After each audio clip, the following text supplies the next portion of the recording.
C'est la question. Puisque quand on vous lit, personne, puisque au fond l'instance globale n'a pas de sens. Alors, qui est en prise? Les infirmières, excusez-moi, elles ne sont en prise que sur le problème de la santé. Les pompiers, ils sont en prise seulement sur le problème des pompiers. Et que vous le vouliez ou non, ils n'ont pas de vision globale de l'histoire. Alors, mais qui a le droit d'avoir une vision globale? Personne. Les intelligents chinois, ils étaient en prise sur 1 milliard d'habitants, un peu plus même, 1,250 milliard d'habitants. Ça arrive. Croyez-vous qu'ils étaient en prise? Ah bah oui, c'est pas un mythe, ça, qu'ils étaient en prise sur 1,150 milliard d'habitants.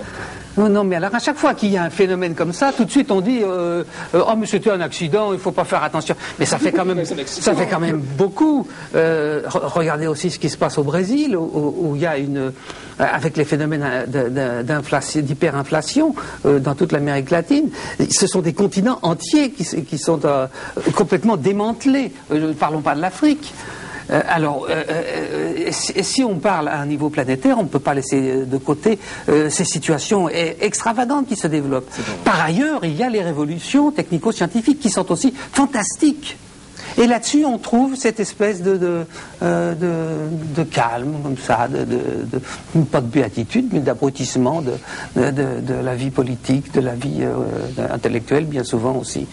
Alors, on peut arriver à votre conception de l'écologie, là, parce que donc, vous prenez parti pour une écologie qui est plutôt une écosophie, parce que vous êtes contre l'archéoécologie, vous êtes donc l'écologie des petits oiseaux, tout ça, c'est pas votre affaire, mais vous êtes contre en même temps une écologie technocratique à la Lavris Lalonde, disons pour faire vite. Et troisièmement, alors vous proposez une autre écologie qui est ce que vous appelez une écosophie. Alors qu'est-ce que c'est exactement?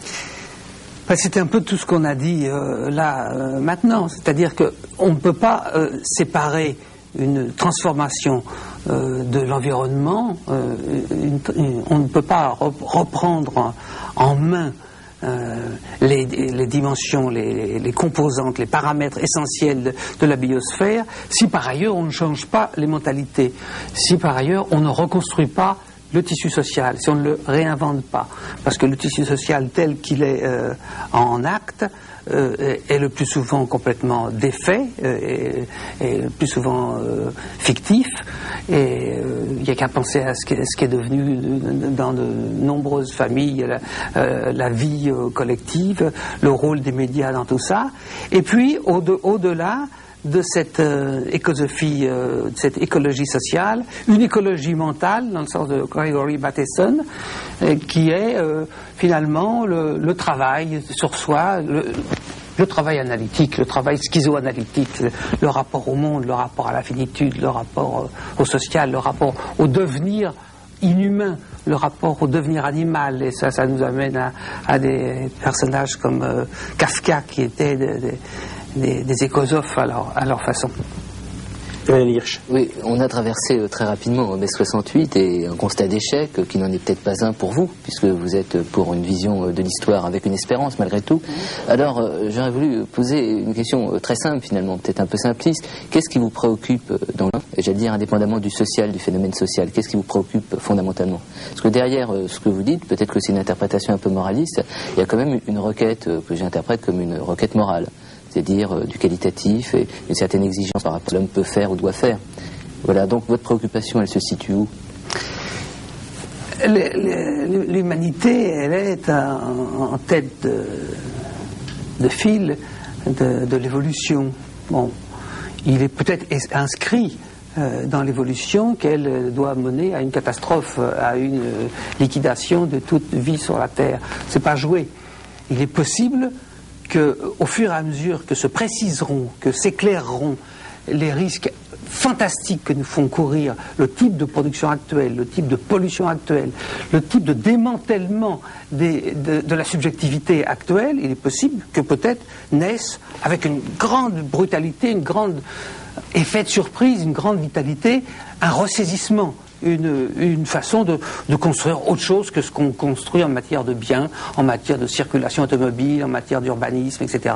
Et que d'autres finalités apparaissent, à savoir comment est-ce qu'on va organiser le dialogue, la vie, le rapport au corps, comment est-ce qu'on va organiser une possibilité de développer les potentialités humaines, plutôt que de produire, je ne sais pas quoi, ce qui fait marcher aujourd'hui le marché économique. Alors je ne veux pas être un interprète de votre pensée, mais il y a un concept qui revient assez fréquemment dans votre discours, c'est le concept de risque. Et pour ça, tout à l'heure, je pensais à Bergson avec la rupture, le mouvement, et on a l'impression qu'un des éléments, j'allais dire, pour authentifier une situation, pour y pénétrer, la comprendre, c'est évaluer sa caractéristique de risque, sa dimension de risque. Alors, vous pouvez préciser ce que c'est le risque pour vous? Ah ben, le risque, pour moi, il est total, en ce sens que la situation actuelle au niveau planétaire est extrêmement limite, et tout à fait dangereuse. Il est peut-être déjà trop tard, remarquez. Il est possible que la biosphère ait été atteinte par le type de société industrielle qu'on a développée. En tout cas, on va se trouver dans quelques décennies avec une accélération de l'histoire assez incroyable.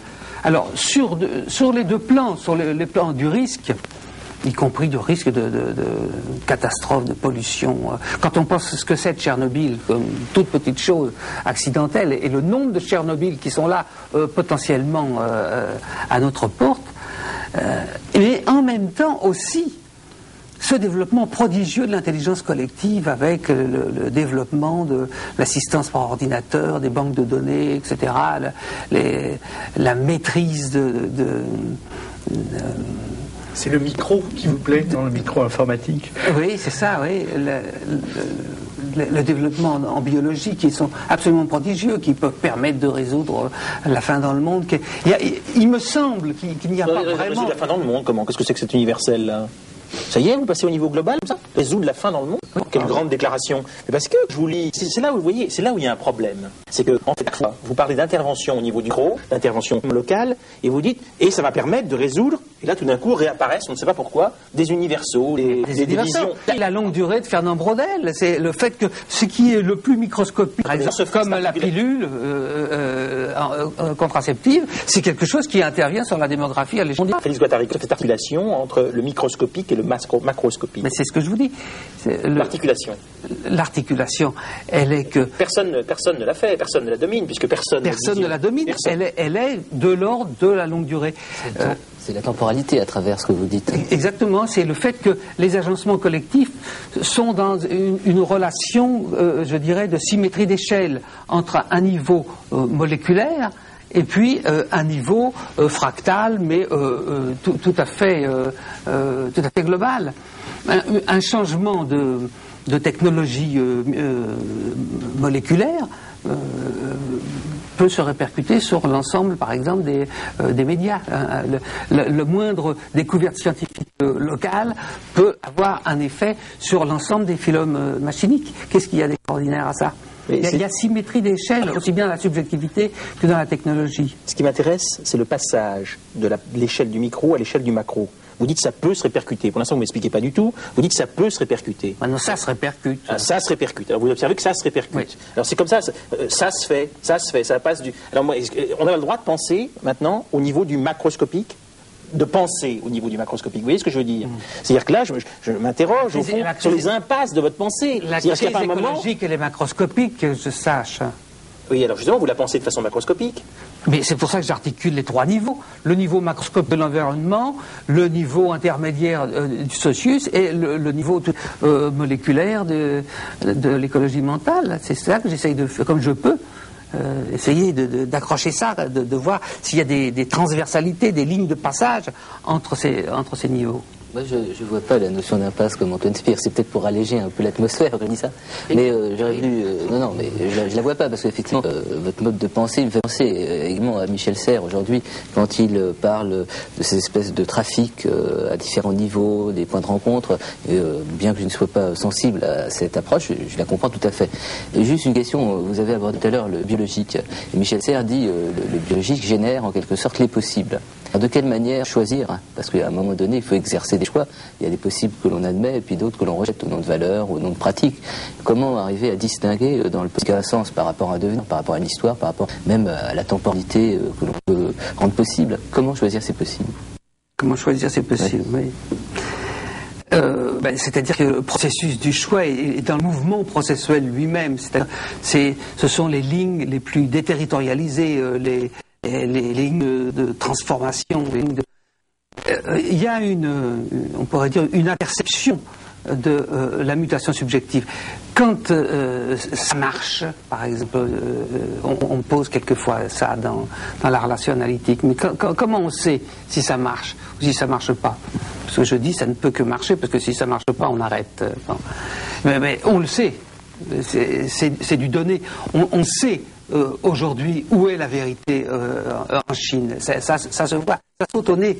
Il y a une aperception de l'ordre de l'affect des valeurs historiques. On ne s'y trompe pas.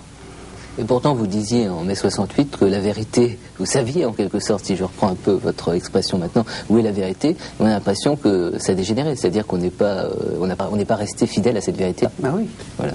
Tout à fait, oui. Donc on doit se contenter de constater ensuite rétrospectivement. Non, je crois qu'on doit marcher à différents étages parallèlement et essayer d'assumer des contradictions de niveau. Par exemple, à la clinique de la Borde, il y a des contraintes, les contraintes de la sécurité sociale, des interdits sur la sexualité, etc., des disciplines de vie quotidienne pour, je sais pas, mettre la table, faire la vaisselle, etc. Bien. Et pourtant, on a affaire à des gens qui sont, par la nature de leurs troubles, amenés à échapper à ces types de contraintes. Eh bien, il faut trouver une démarche qui permette de faire tenir ensemble ces contradictoires. Alors, l'exemple que je prends là, on pourrait le prendre à tous les autres niveaux. Par exemple, je trouve aujourd'hui que les socialistes français pourraient faire autre chose que ce qu'ils font. Et j'ai même la naïveté de penser que c'est peut-être même pas inutile de leur dire.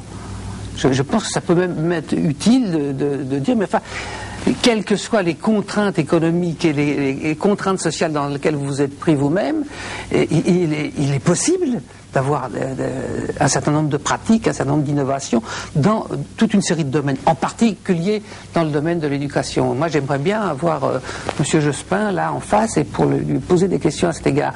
Pourquoi est-ce que l'éducation sous le régime de M. Jospin est plus conservatrice que sous tous les autres régimes antérieurs? C'est quand même fort, ça.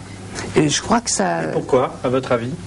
Puisque vous n'avez pas Jospin en face de vous. Parce que Jospin fait de la politique dans le sens le plus traditionnel. Et ce qu'il veut, il veut pas de vagues, il veut pas d'ennui.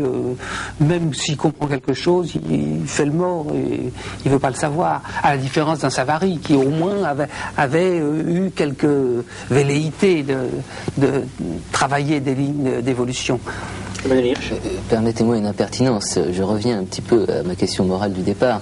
Vous parlez de tous ces niveaux, de tous ces degrés, de toutes ces situations très diversifiées, quelquefois contradictoires, où se situent des parcelles de vérité. Chacun les négociant à sa manière, selon son expérience et selon sa trajectoire individuelle.